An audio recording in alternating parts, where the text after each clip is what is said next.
I go by Clara Sterling. I just turned 31. And last Christmas Eve, my brother-in-law let slip a secret so utterly toxic that it permanently incinerated the perfect reality my family had been living in.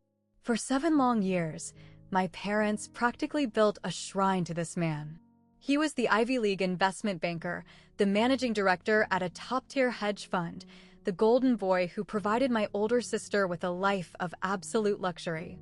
And for those exact same 7 years, my parents relentlessly reminded me that I had ruined my potential because my husband restores antique clocks with his bare hands instead of moving millions of dollars on Wall Street. What Julian whispered to me on my parents' frozen patio, the heavy stench of Scotch hot against my cheek, altered the trajectory of our entire bloodline. And because of the absolute carnage that unfolded at our dinner table just 3 hours later, my mother still struggles to look me in the eye. But if I had to go back, I would detonate that bomb all over again. Before I break down exactly what he confessed and how my sister finally escaped her gilded cage, do me a quick favor. Take 1 second to hit that like button and subscribe to the channel, but only if you genuinely resonate with stories like this. Also, drop a comment letting me know where in the world you're watching from and what your local time is. I love seeing who is spending their day with me. To make sense of the nightmare, I need to rewind to the very beginning. The Thanksgiving 7 years ago, when I introduced Mateo to my family. I can still feel the nervous tension in Mateo's hand as we walked up the sweeping driveway of my parents' suburban estate. He was carrying a fully restored 19th century French carriage clock, brass and beveled glass. It represented over 2 months of meticulous, agonizing labor. My mother, Beatrice, pulled open the heavy front door. Her practiced smile wavered the second her eyes landed on him. "You must be Mateo," she said, her eyes dropping to the antique clock. "Oh, how quaint." Julian just bought Elise a diamond tennis bracelet for their anniversary. I felt Mateo's grip on my hand tighten for a fraction of a second before he smoothly let go. "It is an honor to meet you, Beatrice," he said warmly. My father, Richard, appeared in the foyer. He shook Mateo's hand with the exact stiff hesitation you'd use on a mechanic trying to overcharge you. "So, clock repair," my dad stated bluntly. "Is there even a market for that anymore? How are you planning to fund a retirement?" Before Mateo could formulate a polite response, a sleek, black Porsche Panamera glided into the driveway. My sister, Elise, emerged looking like a runway model in a tailored wool trench coat, her pristine blonde hair perfectly blown out. Julian stepped out behind her, tall, imposing, wearing a custom suit that probably cost more than my car. My mother instantly completely transformed. "There they are." She shoved past us to wrap Elise in a massive hug. "Julian, you look incredibly sharp. How is the firm? Are they making you a partner yet?" Julian flashed a blinding, predatory smile. "We'll be popping the champagne by April, Richard." My dad slapped Julian's shoulder with deep reverence. "That's what I like to hear. That's my guy." I quietly watched Mateo place his priceless carriage clock on a side table in the living room. Nobody brought it up for the rest of the evening. But here is the bitter irony. 7 years later, that exact clock sits squarely on the mantel in my mother's private study. She winds it every single week. But she has never, not once, possessed the humility to admit it is the most exquisite item in her home. That Thanksgiving was my first glimpse of the toxic hierarchy in my family. I just had no earthly idea how dark the roots grew, or the catastrophic price we would pay to finally rip them out. Let's skip to 2 weeks before last Christmas. I was standing in my kitchen, a phone pressed against my ear, staring out the window at Mateo. He was in his detached studio, carefully polishing the brass gears of a grandfather clock. "Did you see the listing?" My mother's voice chirped through the receiver, vibrating with a sickening level of pride. Julian and Elise just closed on a waterfront estate on Mercer Island. 6 bedrooms, Clara. A private boat dock. "That's great, Mom," I replied flatly. "It's not just great. It is the pinnacle of success." She let the silence stretch, the calculated, heavy pause she always used before sliding the knife in. "I just really wish you hadn't settled, sweetheart. Mateo is a sweet boy, but you know you gave up your potential." I didn't utter a word. What was the point of repeating the same defense I had offered 1,000 times? "A tinkerer, Clara." My youngest daughter married a blue-collar tinkerer. Through the glass pane of the workshop, Mateo paused. He looked up, his eyes locking onto mine. He had heard her. My phone's volume was too loud, or maybe my mother's sheer disappointment simply possessed a frequency that could penetrate glass. He didn't show any anger. He just lowered his head and went back to polishing, his calloused hands moving with slow, heavy precision. Those were the exact hands my mother deemed unworthy. "Are you okay?" he asked when he finally came inside, smelling of brass polish and sawdust. I nodded quickly. We both knew I was lying. That night, the shadows on our bedroom ceiling felt suffocating. Mateo's breathing was deep and rhythmic beside me, though I knew he was faking sleep. What my mother was completely oblivious to, what my entire family was blind to, was that Mateo had just secured a restoration contract for a historic estate that would make Julian's annual bonus look like loose change. But the money wasn't even the core issue. The core issue was this: I was deeply terrified that my constant silence wasn't keeping the peace. It was slowly executing my marriage. The dynamic had to break. I just didn't realize the breaking point was racing toward us, or how much collateral damage it would cause. Lying in the dark, my mind began compiling the grim statistics. 7 years of holiday gatherings where Mateo quietly retreated to the guest room earlier and earlier. 7 years of him never once suggesting we host my parents. 7 years of agonizing, silent car rides home, his jaw clenched, staring blankly at the highway lines. I had constantly gaslit myself into believing our bond was bulletproof, that our love was insulated from my family's relentless disrespect. But contempt is like black mold. It silently rots the foundation until the floor collapses beneath you. 6 months prior to that sleepless night, Mateo had asked me a question that haunted me. We were just doing the dishes, entirely mundane, when he stopped scrubbing. "Do you ever actually defend us when I'm not in the room?" I froze, a damp towel clutched in my fists. I hear the passing comments. His voice was incredibly soft. Not furious, just defeated. And I never, ever hear your voice push back. I stumbled over my words, muttering some pathetic excuse about choosing my battles and not wanting to trigger World War III. He just nodded, staring down at the soapy water. "Okay, I understand." That single okay carried the weight of a finalized divorce decree. I discovered months later that he had drafted a 4-page letter to my parents. He had poured his soul into explaining his craft, his financial stability, and his profound devotion to me. He agonized over it for weeks, but he never put it in the mail. When I finally asked him why, he offered a hollow shrug. "What does it matter? They decided my worth the day I walked through their door." Staring at the ceiling that December night, a sickening realization washed over me. My silence wasn't a neutral shield. Every single time I let my mother's jab slide, I was subliminally teaching myself that Mateo wasn't worth fighting for. Mateo deserved an advocate. I deserved an advocate. Christmas Eve was exactly 14 days away. The annual expectation was that we would report to my parents' estate. But this year was going to be radically different. The very next afternoon, I was sitting in my clinic across from a young patient named Lily. She was 26, hopelessly tethered to a man who systematically shredded her self-worth. "He tells me I'm completely irrational," Lily sobbed, digging her nails into her palms. "He says I just can't take constructive criticism." I leaned forward in my leather chair. "Lily, when you remain silent in the face of psychological abuse, you are effectively teaching your own brain that you are not worth protecting." The sentence left my lips and my own stomach plummeted. It was like hearing a stranger's voice echo in my head. I was a massive hypocrite. I was dispensing survival tactics that I was too cowardly to employ in my own life. Following the session, Dr. Aris, the brilliant, 60-year-old director of my behavioral clinic, waved me into his office. "Clara, stellar news," he smiled warmly. "Your intensive research paper on coercive control methodologies? The board selected it. You are officially the keynote speaker at the April symposium." I blinked, totally stunned. What? "You earned this, Clara. You're a top-tier behavioral analyst." I floated back to my office in a bizarre state of dissociation.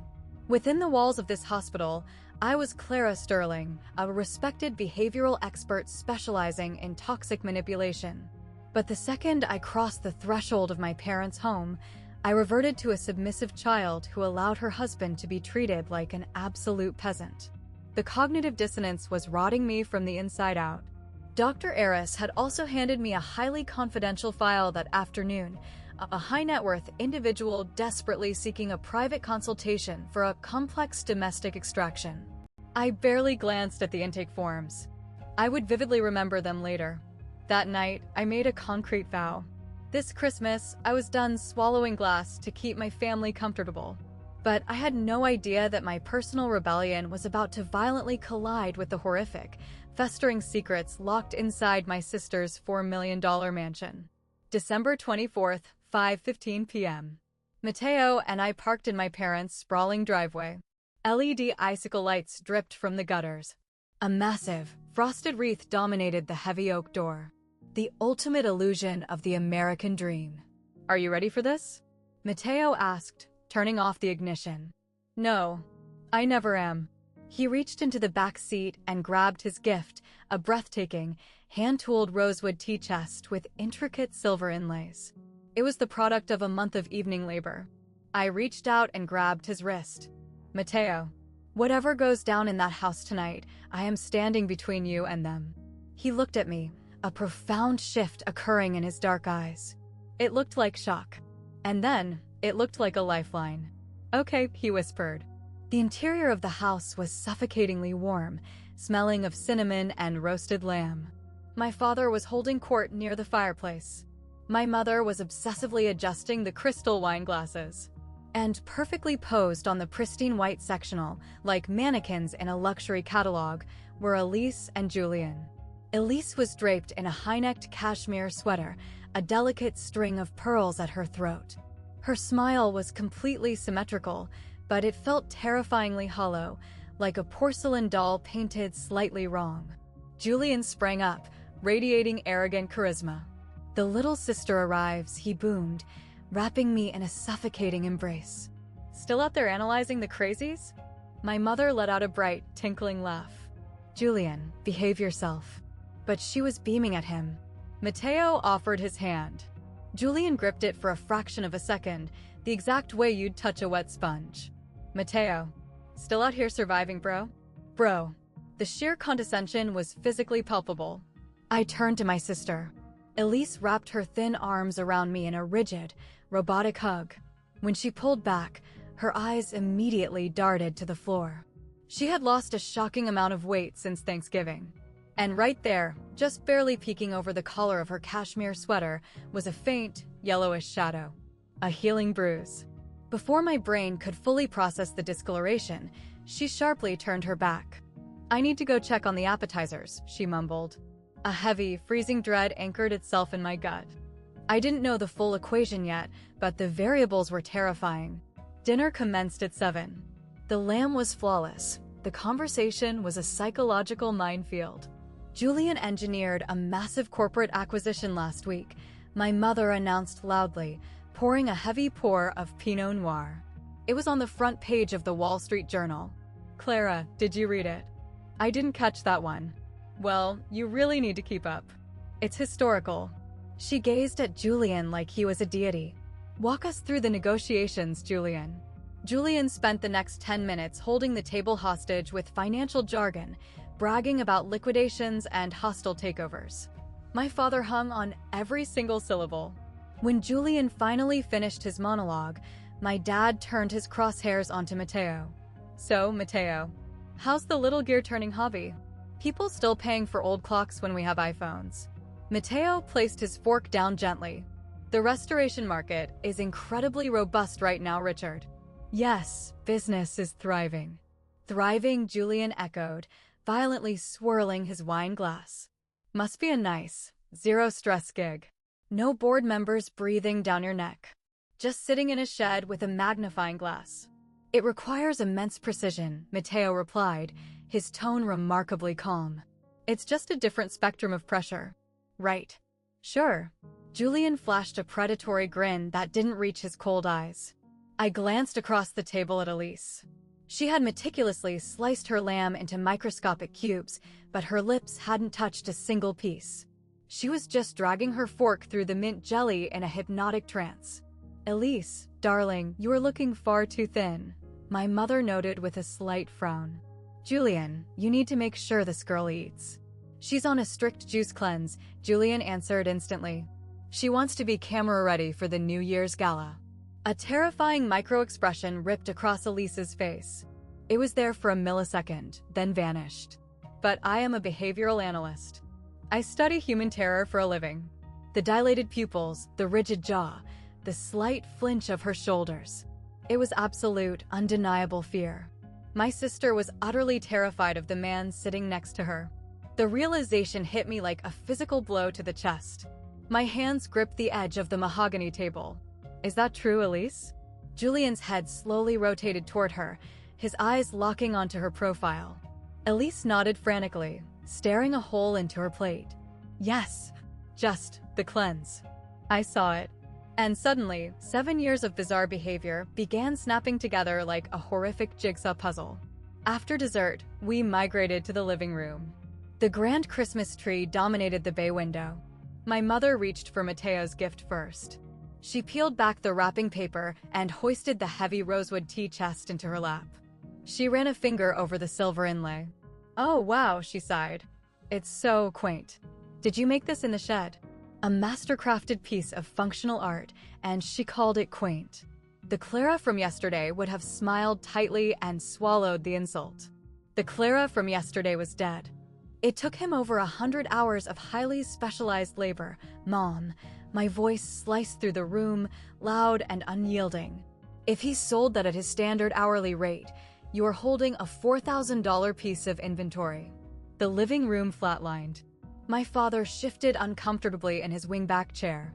"Clara, there's no need to be aggressive." "Wow," Julian barked a harsh laugh. "Someone forgot to take their meds today." I locked eyes with Julian, refusing to blink. "I'm not aggressive. I'm just correcting a wildly inaccurate assessment." Mateo's warm hand settled firmly on my knee. He wasn't trying to silence me, he was anchoring me. My mother's jaw went slack. She had never, in 31 years, seen this version of her daughter. Suddenly, Elise shot up from the sectional. She looked like she was about to vomit. I just need some fresh air," she stammered, bolting toward the sliding glass doors. As she rushed past the coffee table, her iPhone slid out of her cardigan pocket and slammed onto the hardwood. Julian moved with terrifying speed. He lunged forward, snatched the device off the floor, and seamlessly dropped it into his own suit pocket.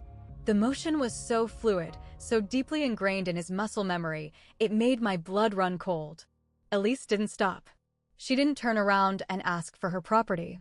She just slid the glass door open and vanished into the freezing snow, her shoulders hunched in absolute defeat. I watched Julian lazily pat the pocket where his wife's phone was currently held hostage. And the clinical part of my brain screamed, what kind of man physically intercepts his wife's communication? An abuser. Okay, I need to take a quick pause. If you have ever sat at a holiday dinner, feeling entirely invisible while the family narcissist soaked up all the glory, I see you. Tell me in the comments, have you ever hit your breaking point and completely shattered the peace? What was the fallout? And hey, if you are invested in this absolute train wreck, hit that subscribe button. The psychological warfare is just getting started. Back to the nightmare. My sister was freezing in the snow, and I was finally awake to the horror movie playing out in my parents' living room. I stepped out onto the patio. The bitter wind bit at my face. Elise was standing near the frozen swimming pool, her arms wrapped tightly around her chest, violently shivering. "Elise." She whipped around, aggressively wiping at her dry eyes. "I'm perfectly fine, Clara. Just needed to cool down." I closed the distance between us. The yellow bruise creeping up her neck was impossible to ignore in the harsh glare of the security lights. Before I could formulate a sentence, my phone violently buzzed in my coat pocket. It was a text from an unsaved number. "I can't keep living this lie. We need to talk. I have to tell someone. Jay." I stared at the glowing screen. "Jay, I didn't have any clients or friends who would randomly text me a confession on Christmas Eve. I assumed it was a scammer. But as my thumb hovered over the delete button, Elise suddenly grabbed my elbow. "We need to get back inside right now," she whispered, her voice stripped of all emotion. It sounded like a hostage reading a ransom script. "Julian is going to be incredibly upset if I'm out of his sight for too long." Upset. Not worried. Not curious. Upset. She had perfectly memorized the explosive triggers of her captor. "Elise, look at me. Are you safe in that house?" For one fleeting second, the immaculate mask shattered. Her eyes met mine, and I saw a bottomless well of exhaustion and desperate, suffocating panic. But just as quickly, the steel doors slammed shut. "I have a perfect life, Clara. Let's go inside." We walked back into the warmth. As I stepped through the glass doors, Julian was watching me like a hawk from the kitchen island. His eyes were dark, calculating, entirely devoid of the charming frat boy persona he projected. When he realized I was studying him, he plastered on a fake smile. That strange text message was burning a hole in my pocket. "I have to tell someone." It didn't click until much later that I didn't actually have Julian's phone number saved in my contacts. We despised each other. We never texted. That desperate message wasn't a cry for help directed at me. He had typed in the wrong number. I just didn't know who the intended recipient was yet. Inside the foyer, a few extended friends had arrived for dessert. Sarah, Elise's former college roommate, was shaking snow off her boots. Come to think of it, I hadn't seen Sarah and Elise in the same room for nearly 3 years. Sarah pulled Elise into a massive hug. It lasted a beat too long. When Sarah finally pulled back, she whispered something frantic into Elise's ear. Elise gave a microscopic nod and instantly retreated back to Julian's side on the couch. Sarah watched Elise walk away, her face twisting in pure agony. She caught me staring. "Clara, walk with me for a second," Sarah muttered, grabbing my forearm and pulling me into the darkened laundry room. She checked the hallway before turning back to me. "How is her mental state?" Sarah's voice was a frantic, hushed whisper. I honestly don't know. She shuts me out." Sarah closed her eyes, her jaw trembling. "She called me 8 months ago. 3 in the morning, sobbing hysterically. She was begging me to come get her." Sarah swallowed hard. "Then at 7 a.m., she called back and told me she had a bad reaction to some wine and everything was perfect." "Get her from what, Sarah?" Sarah looked at the floor. "I work as an intake nurse at Seattle General ER. I am violating a massive HIPAA code by telling you this. I could lose my license." She grabbed my shoulders. She came in with a fractured orbital bone. A domestic incident report was drafted by the hospital police. And then, 12 hours later, she completely retracted the statement and claimed she fell down the stairs. All the blood drained from my head. The room started spinning. "Julian hit her?" "I can't confirm anything else," Sarah pleaded, tears welling in her eyes. "But if you see a single red flag tonight, do not let her leave this house with him. She doesn't have the strength to save herself." Sarah slipped back into the hallway, leaving me standing in the dark, the horrifying reality finally setting in. My sister was a battered wife, and nobody in this house, including me, had done a damn thing about it. By 10:30 p.m., the holiday cheer had morphed into a drunken nightmare. Julian had polished off half a bottle of Macallan. His face was flushed, his volume was dialed up, and the charming mask was completely gone. "You know what you need to do, Mateo?" Julian slurred, leaning heavily against the granite counter. "You need to pivot to TikTok. Do some ASMR videos of you scrubbing old brass. That's the only way you're going to monetize that dead-end gig." My father let out a booming laugh. My mother offered a pathetic, enabling smile. "Oh, Julian, that's enough." "I'm dead serious," Julian pressed, waving his empty crystal glass. "In this economy? Playing Geppetto in a shed? It's embarrassing. Mateo, you are practically a charity case." Julian dramatically pulled back his cuff to expose his wrist. "This Patek Philippe cost more than your entire annual gross." The room went dead silent. The humiliation hung in the air like a thick fog. Mateo slowly stood up. His face was a masterclass in stoic restraint. He didn't yell. He didn't throw a punch. He just looked at Julian with profound pity. I am going to step out for some fresh air, Mateo said quietly.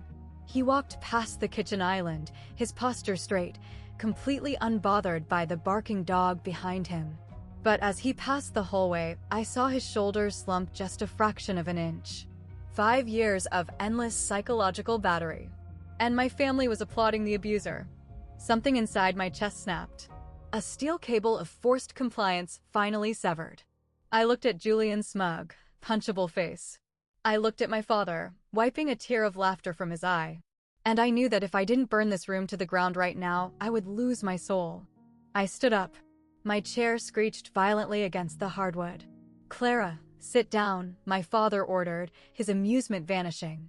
Don't ruin the mood. I am entirely done protecting your mood, I projected, my voice echoing off the vaulted ceilings. You just sat there and gleefully participated in the humiliation of my husband, and you think this is a joke? Oh, please, Clara. My mother rolled her eyes, heavily irritated. We just want you to have the financial security that Elise has. We are looking out for your future. Julian slammed his glass onto the granite. The smugness was replaced by cold, aggressive dominance. Let's strip away the delusions, Clara, he sneered, spreading his arms. Your husband is a glorified handyman. Somebody had to inject some reality into this family. Julian, please, Elise whimpered from the couch. Just let it go. Julian didn't even acknowledge her existence. Elise flinched, a full body, violent flinch, as if he had just raised a fist. Sarah, standing by the mantel, inhaled sharply. My phone violently vibrated in my pocket. I yanked it out. It was the same unsaved number. Disregard the last message. Sent to the wrong contact. Deleted immediately. Julian was staring at me from across the kitchen. The arrogant sneer had momentarily vanished, replaced by a flash of absolute, naked panic. He quickly shoved his hands into his pockets. And that is when the final puzzle piece locked into place. The first text wasn't a cry for help. It was a careless, drunken mistake. Julian was trying to confess something to someone else, and in his intoxicated state, he had selected the wrong C name in his phone. He was hiding something massive. Something big enough to destroy his immaculate reputation. I looked at my sister, visibly trembling on the sofa. I looked at the man who had fractured her face. I didn't care about the consequences anymore. Tonight, Julian was going down. I marched out the back door to find Mateo, but before I could reach the edge of the patio, heavy footsteps crunched in the snow behind me. Clara. Julian's voice was low, slurred, and terrifyingly intimate. Can we speak privately for a second? I turned around. Mateo was watching us from the far end of the yard, his posture instantly turning defensive. I held up a hand to signal him to stay put. Make it fast, Julian. Julian invaded my personal space. The smell of scotch was overpowering. You think you're the victim here? He laughed, a bitter, hollow sound. You think your parents play favorites? You have no earthly idea what goes on behind closed doors. Enlighten me. Your flawless, fragile sister?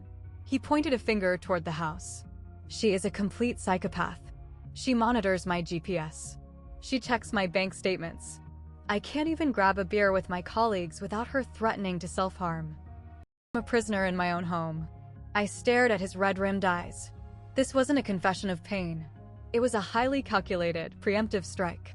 He was setting the narrative. I had heard this exact monologue from dozens of abusive men in my clinic. You're a psychologist, right? Julian leaned closer, grabbing my bicep. Then you know that the women aren't always the victims. I didn't flinch. I let my clinical training completely take over. That sounds incredibly stressful, Julian. Who is the primary name on your joint checking accounts? He blinked, thrown entirely off balance. What? You said Elise monitors your finances. So her name is on the accounts, correct? His jaw worked. Well, no. I manage the capital because I have the financial background. But does Elise have her own independent credit card? She doesn't need one. I provide. Why did Elise abandon her piano career? I stepped into his space, forcing him to back up. Did she willingly quit, or did you slowly, systematically isolate her from her symphony colleagues until she gave up? She chose to be a homemaker. Julian's voice cracked, rising in volume. I specialize in coercive control, Julian. I literally write the academic papers on it. I stared dead into his soul. I have heard your exact script 1,000 times, and it never, ever comes from the victim. Julian's face mutated into a mask of pure, unadulterated rage. The charming banker was gone. A violent predator was staring back at me.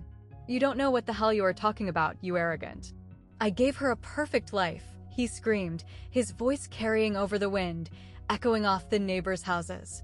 The sliding glass door shrieked open. Elise was standing on the threshold, backlit by the warm living room lights. She looked like an avenging ghost. Elise. Julian instantly dropped his voice, throwing his hands up in a placating gesture. Baby, it's freezing. Clara and I were just debating. I heard you, Elise said. Her voice wasn't shaking anymore. It was dead calm. I heard every single word. Behind her, my parents rushed to the door. Sarah was standing right behind them. Elise, let's get you inside, Julian cooed, taking a step toward her. You're having another one of your paranoid episodes. Do not take another step toward me. Julian froze. A terrifying flash of white-hot anger crossed his features before he instantly smoothed it over. Honey, you're not taking your medication. You're exhausted. She isn't exhausted, Julian, I said, stepping up beside my sister.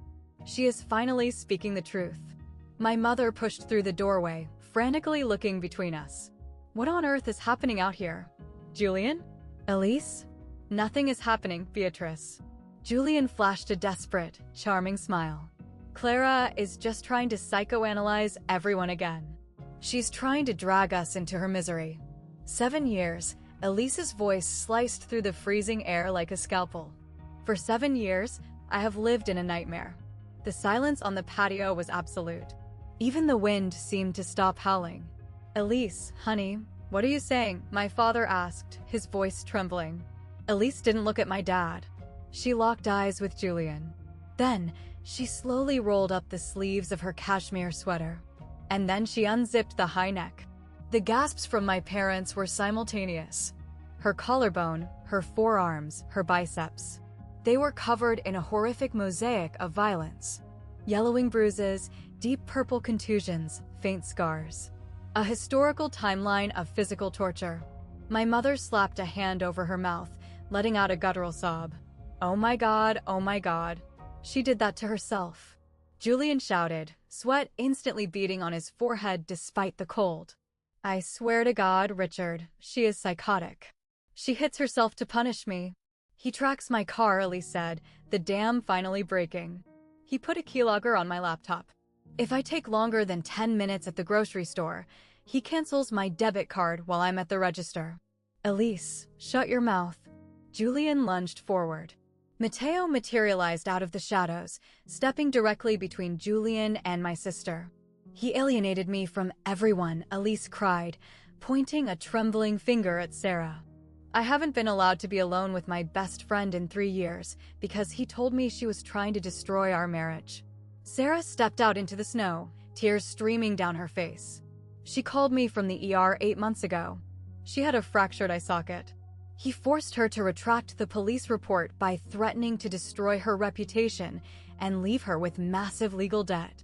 That is slander. Julian roared, pointing at Sarah. You have zero proof of that. My father looked at Julian. The immense admiration he had harbored for this man for 7 years violently evaporated, replaced by absolute disgust. Julian, my dad growled, his fists clenched. Is any of this true? Julian opened his mouth to deploy another lie, but he was interrupted. BZZZZ. BZZZZ. BZZZZ. A phone was violently vibrating in Julian's suit pocket. Not Elise's phone. His personal phone. It was relentless. Call after call. Text after text. Someone was desperately trying to reach him. Answer it, my mother whispered, her face pale as a sheet. Julian swallowed hard, taking a step backward. It's just the partners at the firm. We have an overseas merger happening. Answer the damn phone, Julian. My father roared, his voice shaking the glass panes of the house. Julian's hand trembled as he reached into his pocket. He pulled out the glowing device. The screen lit up the darkness, projecting the notifications for everyone in the immediate vicinity to see. It wasn't a managing partner. The contact name was Mia. And the notification preview read, "I am not waiting anymore, Julian. The baby is coming in May. You promised me you were leaving her tonight." My mother's knees buckled. My father had to catch her by the waist to keep her from collapsing into the snow. Elise let out a sharp, hysterical laugh. "A baby," she gasped, covering her face. Of course you're having a baby." "Elise, please listen to me. This isn't what it looks like." Julian was completely trapped, backing away like a cornered rat. "I was going to sit you down. I was going to explain. 7 years of isolating me, beating me, controlling what I eat and who I speak to," Elise screamed, her voice cracking with raw agony. "And you were playing house with another woman the entire time. My wife is deeply unwell." Julian spun toward my parents, desperately trying to salvage his godlike status. "She is crazy. You all know she is crazy." "She isn't crazy, Julian," Mateo's deep, calm voice echoed across the patio. "But what you just attempted is textbook Darvo. Deny, attack, reverse victim and offender. My wife literally teaches seminars on it to federal investigators." Julian's eyes darted wildly between me, Mateo, and my father. He was out of ammunition. The golden boy was dead. "Okay, if you are watching this and your heart is pounding, I need you to sound off in the comments. Are you team burn it all down or team get out quietly? Let me know. And please, hit that like button so this video can reach people who might be trapped in the exact same illusion my sister was. Let's finish the execution." Julian frantically grabbed his cashmere overcoat from the patio chair. "I don't have to stand here and be interrogated by a bunch of lunatics. Elise, get your coat. We are leaving right now." "No." Elise stood her ground. Her shoulders were pulled back. The terror was gone, replaced by absolute, unadulterated hatred. "I am not going anywhere with you ever again. Elise, do not humiliate me in front of them." Julian snarled, taking a threatening step forward. "Get off my property." My father's voice was a low, dangerous rumble. He stepped squarely in front of Julian. The man who had worshipped Julian an hour ago was now fully prepared to kill him. "If you ever come within 50 feet of my daughter again, I will personally drag you to the police precinct." Julian's face contorted with demonic rage. But he was outnumbered, and he knew it. He pointed a trembling finger at my family. "You are all going to regret this. I will legally bury her." He turned, stomped through the snow, and disappeared down the driveway. A minute later, the roar of his Porsche engine echoed through the neighborhood as he sped away. The silence that descended on the backyard felt like the first breath of oxygen after nearly drowning. Elise's legs finally gave out. She collapsed onto a patio chair, burying her face in her hands, violently sobbing. Sarah rushed to her side, wrapping her in a tight embrace. I turned to my parents. My mother looked like she had aged 20 years in the span of 10 minutes. My father was staring blindly at the frozen pool. "I love both of you," I said, my voice eerily calm. "But tonight is the final time you will ever disrespect my husband. You built an altar to a monster, and you treated a truly good man like garbage because he didn't have a fancy title." My mother looked up, tears pouring down her cheeks. "Clara, we had no idea. We didn't know about Julian." "I know you didn't," I replied sharply. "But you knew exactly what you were doing to Mateo. You did it willfully. For 7 years. My father finally looked at Mateo. We just wanted you girls to be secure. We were terrified of you struggling." "I have ultimate security," I said, grabbing Mateo's hand. "I am married to a man who builds beautiful things and has never once raised his voice to me. Julian couldn't buy that kind of safety with all the money on Wall Street." My mother squeezed her eyes shut, a pathetic whimper escaping her throat. "I am so sorry. Clara. Mateo. I am so deeply sorry." It was the first time I had ever heard her apologize in my entire life. Mateo didn't gloat. He didn't demand a groveling apology. He simply looked at my broken sister. "Elise," Mateo said softly, "our apartment isn't a mansion. But our guest room is warm, and you are welcome to stay there for as long as you need." Elise looked up at the man her family had relentlessly mocked. The tinkerer. The man who was now offering her the only safe harbor she had left. "Thank you," she wept. Our apartment was compact.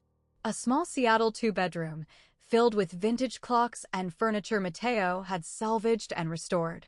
Elise stood in our hallway looking around as if she had just landed on Mars. Mom used to make jokes about how tiny your place was, Elise whispered, touching the polished wood of a mantel clock. She was so blind. I guided her to the sofa. Mateo quietly brewed a pot of chamomile tea and set it on the coffee table. He handed her a steaming mug, offered a warm smile, and retreated to our bedroom to give us space. 7 years, Elise muttered, staring into the tea. I threw away my entire youth on a monster. I sat next to her, pulling a blanket over her shoulders. You survived a monster. There is a massive difference. Elise looked toward the bedroom where Mateo had disappeared. Why is he treating me with such kindness? After the way Julian and my parents degraded him. Because Mateo knows exactly who he is, I said softly. He doesn't need to destroy other people to feel powerful. That night, for the first time in nearly a decade, my sister slept without jumping at every creak of the floorboards. 2 months later, I was sitting in a local cafe waiting for my mother. We were meeting on neutral territory. No mansions, no judgments. She arrived looking significantly softer. Less manicured, more human. She slid into the booth and immediately handed me a sealed envelope. What is this? I asked. I found it in the glove box of your old car, years ago, she confessed, staring at her coffee. I opened the flap. It was Mateo's 4-page, handwritten letter. The one he never sent.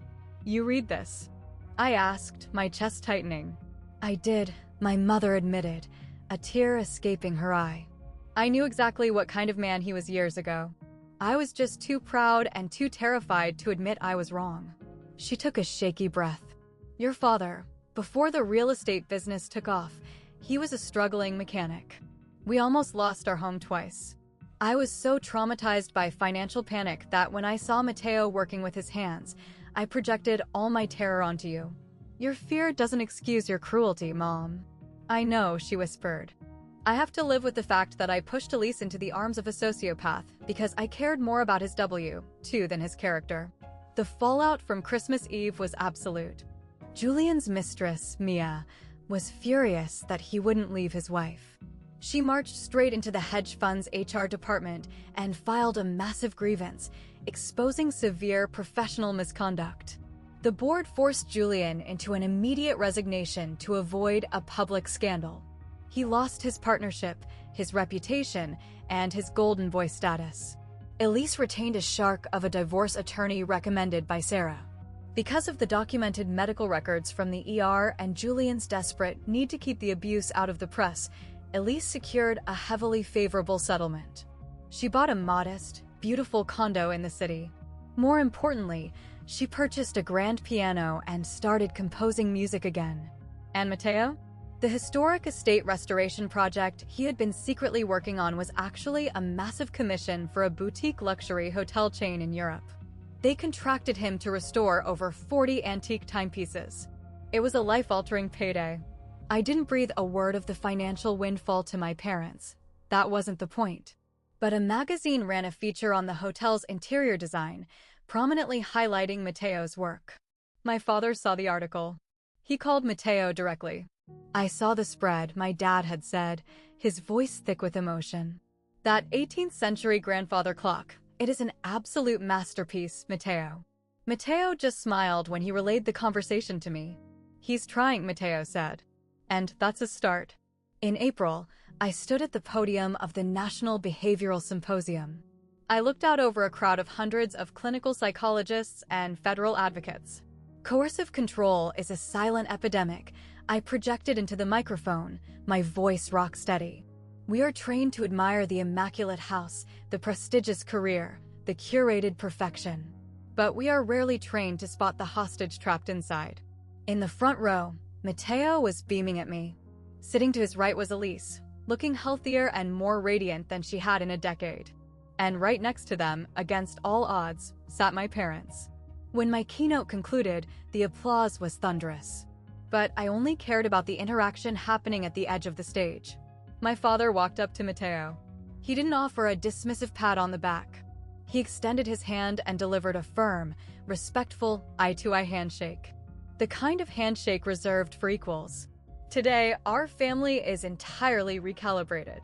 We still have awkward dinners. There are still moments where my mother starts to pass judgment, but she immediately catches herself and stops. The difference is, I now have an impenetrable boundary. If the disrespect begins, I simply walk out the door. Yesterday, my mother stopped by our apartment. She was carrying a heavy wrapped box. When I opened it, I found the 19th century carriage clock Mateo had built 7 years ago. "This belongs in your home," she told me softly. It always did. My parents wasted nearly a decade measuring human worth by bank accounts and luxury cars. They completely ignored the only metric that actually dictates a successful life. Does the person you love make you feel completely safe?